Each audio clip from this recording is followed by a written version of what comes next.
Speaking of breaking mold, let's talk about Mao's topic. Oh, you used the exact transition I was going to. Yeah, you and me, buddy. We're on the same wavelength. There you go. Oh yeah. So what is this mold breaker? Magic's supplemental set of the year, Modern Horizons, definitely breaks a lot of the molds. How so? Like, It must. We're talking about a modern set on the podcast. Yes, well, for one, it's the first set to ever bypass standard, but still hit modern as far as formats go. Because typically normal sets come out and they're immediately standard ready. And then the supplemental, which standard is like the past 2 years of Magic sets. And the supplemental ones typically don't get any of that, but they can go into what's called eternal formats, which are sets that use just every card, basically.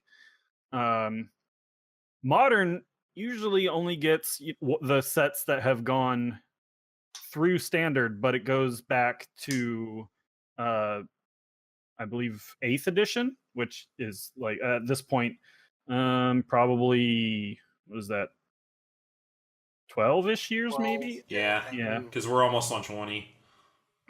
Well, they don't line up exactly with the year. The 8th edition doesn't. What? No, they started going to yearly in 2010, which so they had 10th edition, and then Magic.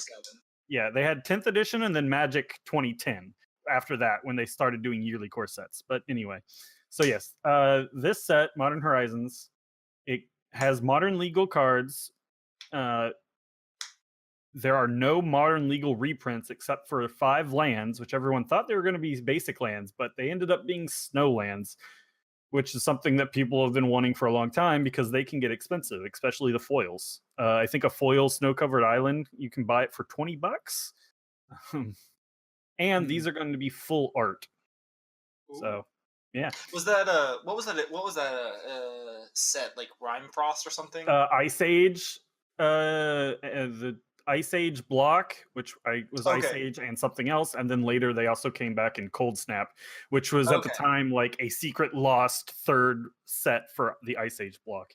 Gotcha. Yeah, because I actually used to have cards from that block. Yes, so. Ice Age was just fading out of standard, I think, when we started, or something. But yeah, it was like a set or two before we started. But yeah, so the cards. There are a lot of cards that reference other cards from Magic's history. There are some reprints that were not modern legal but now are. The design for this set is ridiculous. It's basically like a new Time Spiral set, which was the block me and Tet started in, which was already like a look back on Magic's past. It has, I think, over 40 mechanics. Individual mechanics. Yeah. Yes. How many? Like over 40, I think, individual mechanics or something. Like you got Flashback, Cascade. Let's see. Scrolling through. Cycling, Vanishing.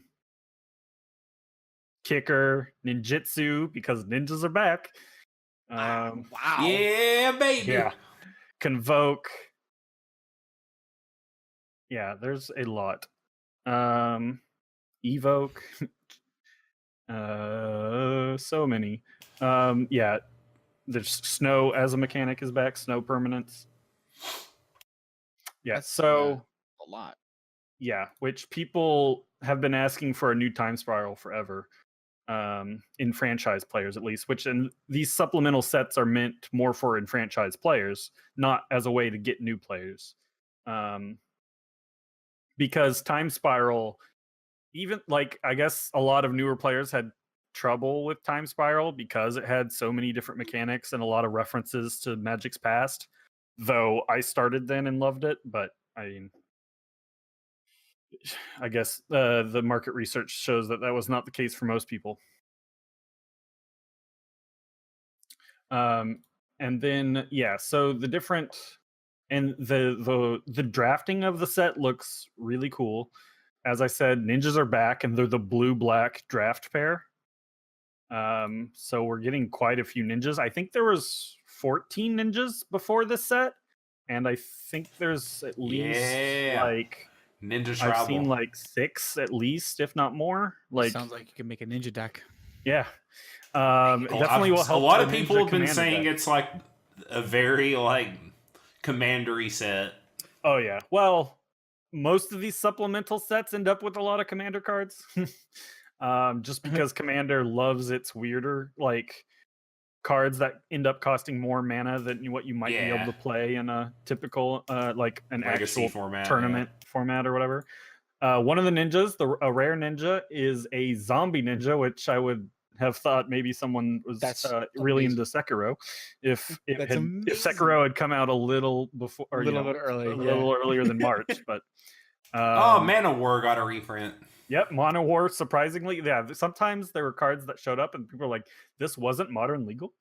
I need to see these zombie ninja. Like, it's in chat. Oh my. Yeah, Fallen Shinobi. Yeah, zombie ninja. Oh, that's so cool.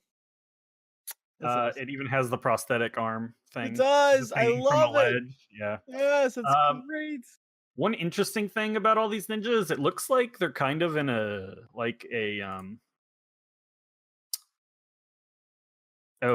Western, or no, was it? Yeah, Western theme, like the architecture and stuff. Like they're definitely not on Kamigawa, which was the Japanese plane. I'm very interested to see where these ninja are from, if we ever actually get to go there for a standard set which is when you get all the story and stuff. I really like this ninjutsu effect. I was just reading it over. The Fallen one? No, there's the ninjutsu effect in general. Like, yeah. Just pay the cost, and you can return an unblocked attacker. Yep, it's like sha. It was a ninja. Get some value all along. Yeah, that rare one's really good. Yeah. Really good. Also, so a lot of the draft archetypes are tribes. There's goblins in red and black, and there are slivers, which is one of Magic's most popular tribe, in red and white. Giant worm. So they also decided to bring back changelings, which count as every creature type. So that helps all of those. Like whichever tribe you're drafting counts as a changeling will help. So, they printed a legendary bear, which cares about bears. Although you probably won't be able to quite make it go off in limited, but it's definitely something Commander players are happy about. Yeah. He's a bear. Yeah, He's a 2-mana 2/2. Yep. But he has upside, lots of it. Eula, queen among bears. Oh, I'm sorry. Yes. If a bear comes onto the battlefield, it gets 2+1/+1 counters on a target bear, or target bear you control fights target creature you don't control. So you either get a bear's worth of power, because in Magic bears are 2/2s for 2 originally, or you can have your bear punch something. Well, they are pretty strong, last I heard. Yeah. There are a lot of cards that ended up being like color shifted versions of other cards. Like there's a popular red card, Siege Gang Commander, which is a standard legal card right now, I believe. Yeah, I believe so. It was in the last core set, which is it's a red card for 3 red. You get a 2/2 that creates 3 goblins when it comes on the field, and you can pay mana to sacrifice a goblin and do 2 damage. Well, they made Slaying Gang Lieutenant, which is a black goblin, which the picture has another goblin in a giant slingshot. That's amazing. That is awesome. Yes, and it's you sacrifice a goblin, the target player loses 1 life, and you gain 1 life. Goblin aristocrats. Yup. Amazing. I like it's a flavor text on the Sling Lieutenant. I love that. Yeah. The first rock, Zag was easy to make an impact. That's amazing. There's a really old card called Master Decoy, which is the picture is a dude in a crazy get up on a unicorn zebra. So they made a card called Zal Fear Decoy, which has a very similar effect that not quite as strong. For the original could just tap to tap any creature.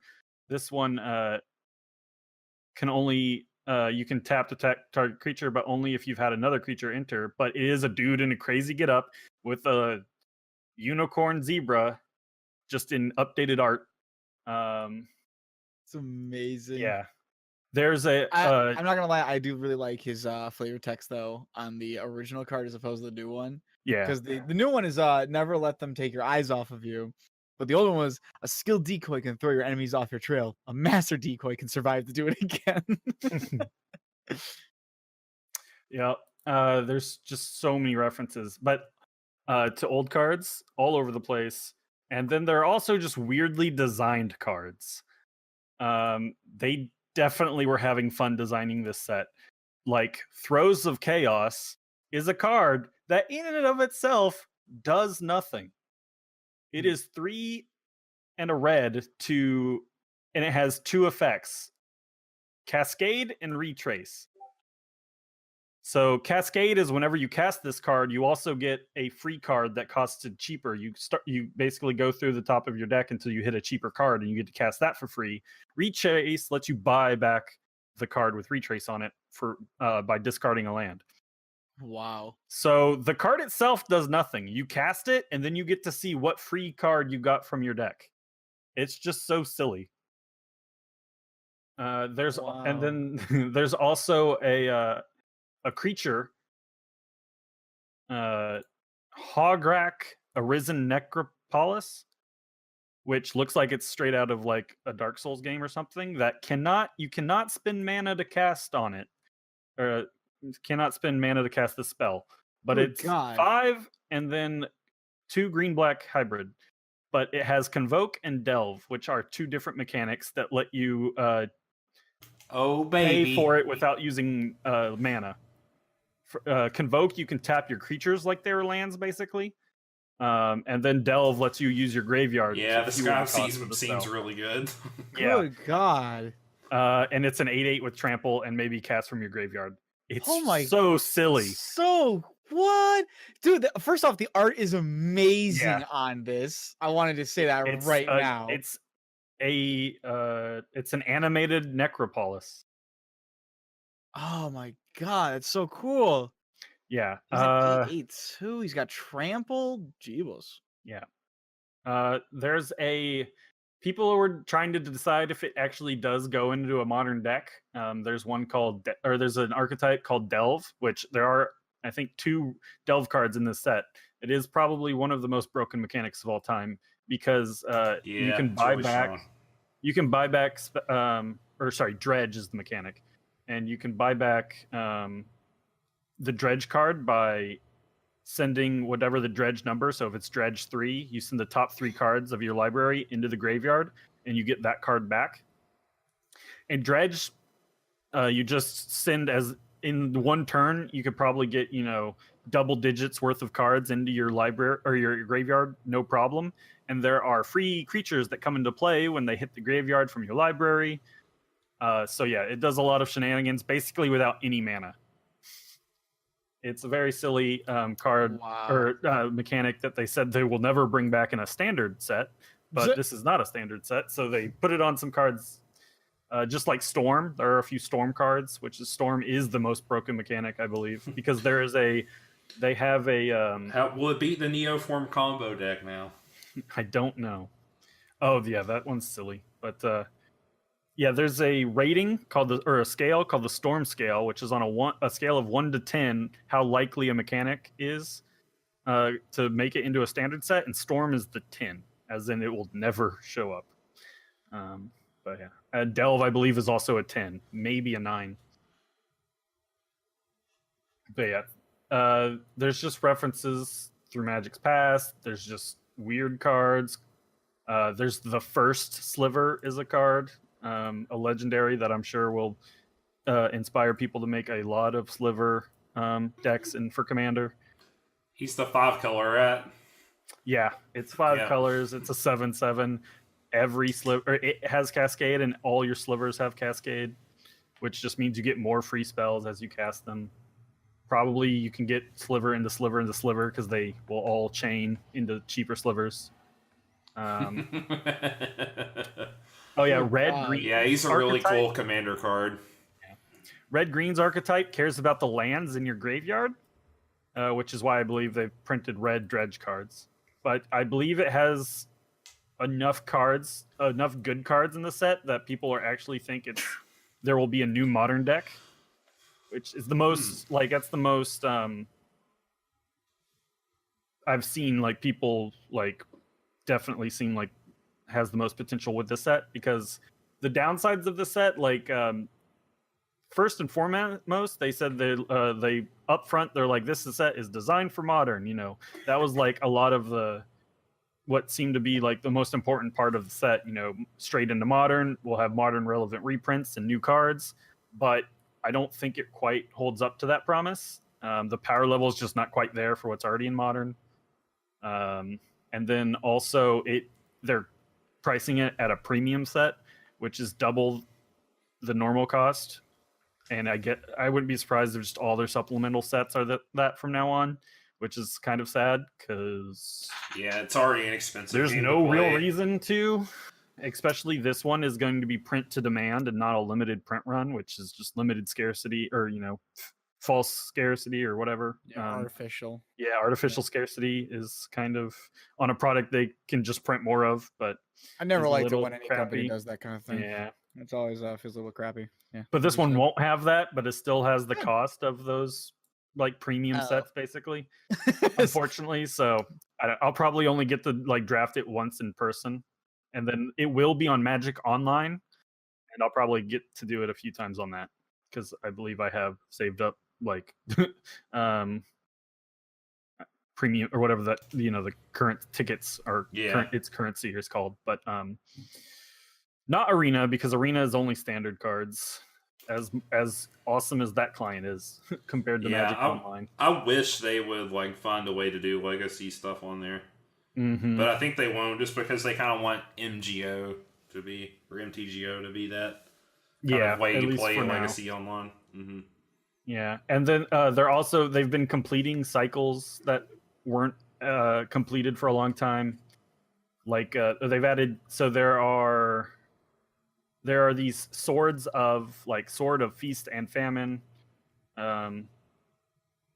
which are equipment that have protection from like Feast and Famine. I think is green and black. Can't quite remember, but there are only 5, I believe.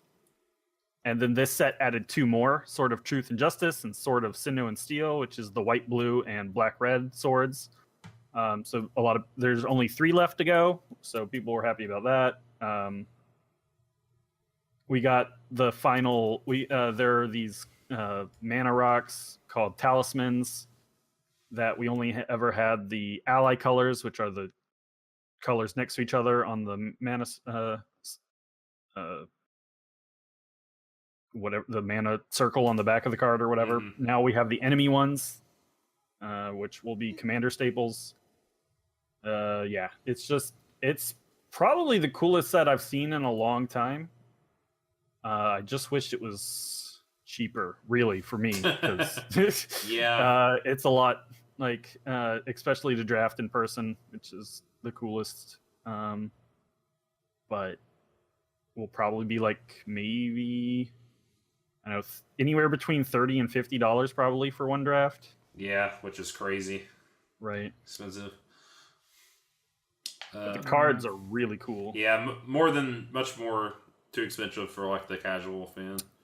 Yeah. Oh yeah, they finally printed Urza and Yawgmoth in card form, which are like I saw that. 2 most powerful characters in Magic's past, which the main basically before Modern was all the cards that exist before Modern, the story revolved around Urza and Yawgmoth, and they finally got cards because they were never printed on the card form. Probably because of their power level, because they were just basically gods, like not magic gods, but like omnipotent gods. And they printed the weakest versions of them, the earliest in their timeline. before they became gods. So it was just kind of funny. But yeah, it's going to be out, I believe, next week at time of recording. Pre-release tomorrow or Saturday? Probably tomorrow. I think it is. Yeah. Give me something to watch at work. Yeah, it comes out. Sweet. June 14th. So it is. Usually the supplemental sets are printed or released like the week or so after the pre-release, but this one is 2 full weeks. So yeah, June 14th is the release date. But yeah. What's your favorite That's card what I'm per looking set forward now? to. Oh, that's a toughie. Clearly the first sliver. Clearly. That must be it. I think it's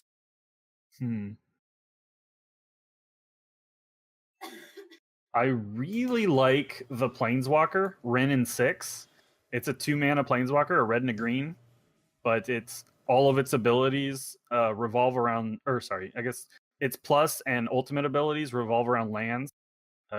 You can return +1 to return up to 1 target land from your graveyard to your hand, and then its ultimate gives all your instants and sorceries retrace, which lets you buy them back for pitching a land.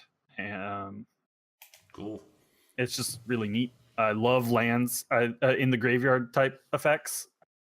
I mostly like any graveyard effects in Magic. Anything that deals with the graveyard, I'm pretty into.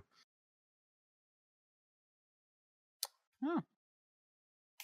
I kind of like the level up card. Oh yeah, that was no one expected to see level up again either. Like, my roommate thought it was a Planeswalker at first because it's like it has 3 tiers like a Planeswalker. It's like, was there a Snake Planeswalker? But yeah, it's a 1 mana. Was it 2/1? But you can basically level it up where you spend mana to put counters on it, and as you put more counters on it, it gets stronger as it levels up. Yeah, it comes with 4/4 protection from instants, and then a 6/6 with protection from everything. Yeah, protection from everything. It's just a ridiculous thing. I just like level up mechanics, so. Yeah, it was cool. That was from the original Zendikar block. Yeah. Because it was the D&D plane, so it got level up. There you go. Sounds really cool.